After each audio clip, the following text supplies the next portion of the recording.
আখিরাতের প্রতি ঈমান আনার অর্থই হলো যে মানুষের জন্ম এক বিশেষ উদ্দেশ্যে হয়েছে। সে এক দায়িত্বশীল সত্তা, তাকে এক পূর্ণাঙ্গ জীবন ব্যবস্থা দেওয়া হয়েছে, সে অনুযায়ী তাকে আমল করার দায়িত্ব দেওয়া হয়েছে এবং তা পরিত্যাগ করে ইচ্ছামতো জীবন যাপন করতে পারবে না। এক কথায়, যেই ব্যক্তি পড়েছেন লা ইলাহা ইল্লাল্লাহু মুহাম্মাদুর রাসূলুল্লাহ, জোরে পড়েন লা ইলাহা ইল্লাল্লাহু মুহাম্মাদুর রাসূলুল্লাহ। কোন ইলাহ নাই আল্লাহ ছাড়া, উপাস্য নাই, মাবুদ নাই, মুহাম্মদ সাল্লাল্লাহু আলাইহি ওয়াসাল্লাম আল্লাহর রাসূল। এই কথা যারা ঘোষণা করলো তাদের জীবনকে তারা দুইটা ভাগ করতে পারবে না। এক ভাগে আল্লাহর কথা মানবো, আর এক ভাগে নিজের ইচ্ছা মতো চলবো। নামাজ, রোজা, হজ, যাকাত আল্লাহর কথা মতো, অর্থনীতি, সমাজনীতি, রাষ্ট্রনীতি আর একজনের কথা মতো। জীবনকে দ্বিধা বিভক্ত করার কোন এখতিয়ার কোন মুসলমানকে দেওয়া হয় নাই। আর মনে রাখতে হবে, যে ব্যক্তি মুসলমান তাকে কোরআনের আইন মেনে চলতে হবে। এখানে যা হালাল করেছে তাই গ্রহণ করতে হবে, যা হারাম করেছে তা বর্জন করতে হবে, যা আদেশ করেছে তা মানতে হবে, যা নিষেধ করেছে তার থেকে ফিরতে হবে। এই কাজ যারা করে তাদের নাম মুসলমান। জোরে বলেন, তাদের নাম মুসলমান। এর বিপরীত যারা, তাদের পরিচয় হচ্ছে মুনাফিক। এর বিপরীত যারা মুসলমান নামধারী, এর বিপরীত যারা, তাদের পরিচয় কি? মুনাফিক। মানুষের জীবন পরকালের আলোচনা করতে গিয়ে একটা ভূমিকা দেওয়া দরকার, তা না হলে বুঝে আসবে না। মানুষের জীবন মৃত্যুর সাথে সাথে শেষ হয়ে যায় না। মৃত্যুর সাথে আরেকটি জীবন আছে, ওই জীবনে আমাদের সকলকে উঠতে হবে। প্রিয় ভাই সব, মানুষ তো জীবন দিতে পারে, অর্থ দিতে পারে, সব দিতে পারে, কিন্তু নিজের মা বাপের ধর্ম পরিত্যাগ করা মানুষের পক্ষে সহজ না কঠিন? বলেন সবাই, সহজ না কঠিন? নবী করিম সাল্লাল্লাহু আলাইহি ওয়াসাল্লাম যখন ইসলামের দাওয়াত দিলেন, তখন কাফেরেরা নিজেদের বাপ মায়ের 14 গোষ্ঠীর ধর্ম পরিত্যাগ করে ইসলামে এসেছিলেন। এটা কি রাসূল জাদু করেছিলেন? নাউজুবিল্লাহ, জাদু করেন না। তিনি তাদেরকে এই কথাটা বুঝাতে সক্ষম হয়েছিলেন যে এই জীবন শেষ নয়, তোমাদের সকলের মৃত্যু হবে, আমরা সবাই মরে যাব। এই মৃত্যুর পর আরেকটা জীবন আসবে, ওই জীবনে এই জীবনের প্রত্যেকটি কাজ এবং কথার হিসাব আল্লাহর দরবারে দিতে হবে। এই কথা বুঝাতে রাসূল সক্ষম হয়েছিলেন। সুবহানাল্লাহ। সেই জন্য এই পৃথিবী একদিন শেষ হয়ে যাবে, আমরা মরে যাব, এই পৃথিবী একদিন শেষ হয়ে যাবে, তারপরে নতুন এক জীবন আসবে। কোরআনের পরিভাষায় সেদিনের নাম কিয়ামত, সেই দিনের নাম আখিরাত। প্রিয় ভাই সব, এইটার নাম কোরআন শরীফ। এর নাম কি?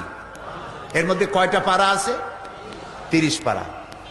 30 পারা কোরআন শরীফের ভেতরে আল্লাহ তাআলা পরকালের জীবন সম্পর্কিত যত কথা বলেছেন, যেমন মৃত্যু, কবর, হাসর, মিজান, সিরাত, শাফাত, জাহান্নাম, জান্নাত, অর্থাৎ পরকাল সম্পর্কিত যত কথা আল্লাহ কোরআন শরীফে বলেছেন, তা সব যদি এক জায়গায় করা হয় তাহলে 10 পারা কোরআন শরীফের সমান হবে।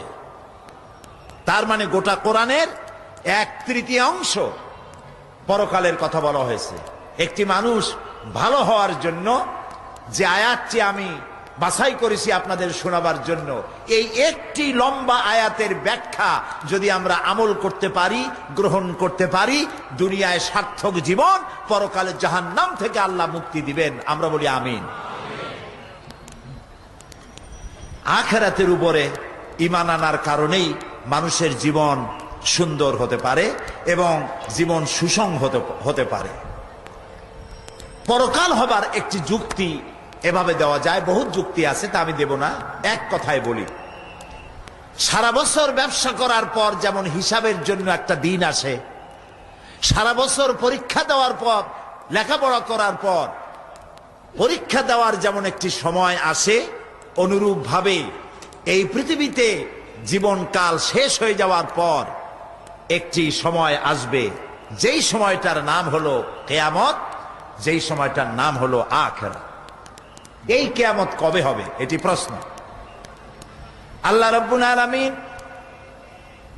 কিয়ামতের কথা বলেছেন, ইন্নাল্লাহা ইনদাহু ইলমুস সাআ ওয়া ইউনাজ্জিলুল গায়সা ওয়া ইয়ালামু মা ফিল আরহাম ওয়া মা তাদরি নাফসুম মাযা তাকসিবু গাদা ওয়া মা তাদরি নাফসুম বিআইয়ি আরদিন তামুত ইন্নাল্লাহা আলিমুন খাবীর।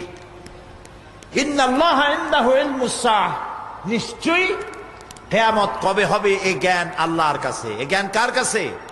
কিয়ামত কবে হবে এ কথা কেউ বলতে পারবে না। কে পারবেন বলতে? আল্লাহ তাআলা। এখানে আল্লাহ তাআলা 5টি জ্ঞানের কথা বলেছেন, যে 5টি বিষয় আল্লাহর নলেজে রয়েছে। অসংখ্য জিনিস আল্লাহর নলেজে, সবই আল্লাহর নোটিশে। আল্লাহ তাআলা এখানে 5টি কথা বলছেন। কিয়ামত কবে হবে এটা আল্লাহ তাআলা জানেন। ওয়া ইউনাজ্জিলুল গায়স, আর বৃষ্টি বর্ষণ কবে কখন হবে এটাও আল্লাহ বলতে পারেন কখন হবে।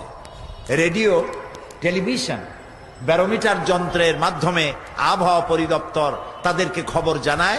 সেই খবর অনুযায়ী রেডিও টেলিভিশন বলে আগামীকাল বেলা এতটায়, দুপুরে, বিকেলে অমুক অমুক এলাকায় এত মিলিমিটার বৃষ্টি হতে পারে, বজ্রসহ বৃষ্টি হতে পারে। হবেই এমন কথা কেউ বলতে পারে না। বৃষ্টির আসল জ্ঞান কার কাছে? আল্লাহ তাআলার কাছে। ওয়া ইয়ালামু মা ফিল আরহাম, আর মায়ের পেটে কি আছে সেটা কে জানে? আল্লাহ তাআলা জানে। এখানে কেউ কেউ আবার একটুখানি বিভ্রান্তির মধ্যে পড়ে গেছেন। কেউ কেউ বলেন, প্রশ্ন করেছেন, ওয়া ইয়ালামু মা ফিল আরহাম, মায়ের পেটে কি আছে জানে আল্লাহ, কিন্তু ডাক্তাররাও তো জানে। ডাক্তাররাও বলে দিতে পারে যে মায়ের পেটের মধ্যে ছেলে আছে না মেয়ে আছে। বিষয়টা কিন্তু তা না। ওয়া ইয়ালামু মা ফিল আরহাম, মায়ের পেটে কি আছে আল্লাহ জানে। তার মানে হচ্ছে মায়ের পেটে যে সন্তান আছে, এই সন্তান ভাগ্যবান না হতভাগ্য, সে দুনিয়ায় ভালো কাজ করবে না খারাপ কাজ করবে, সে কি গরিব হবে নাকি ধনী হবে, সে কি পৃথিবীতে ভালো কাজ করে কিয়ামতে জান্নাতে যাবে না খারাপ কাজ করে জাহান্নামে।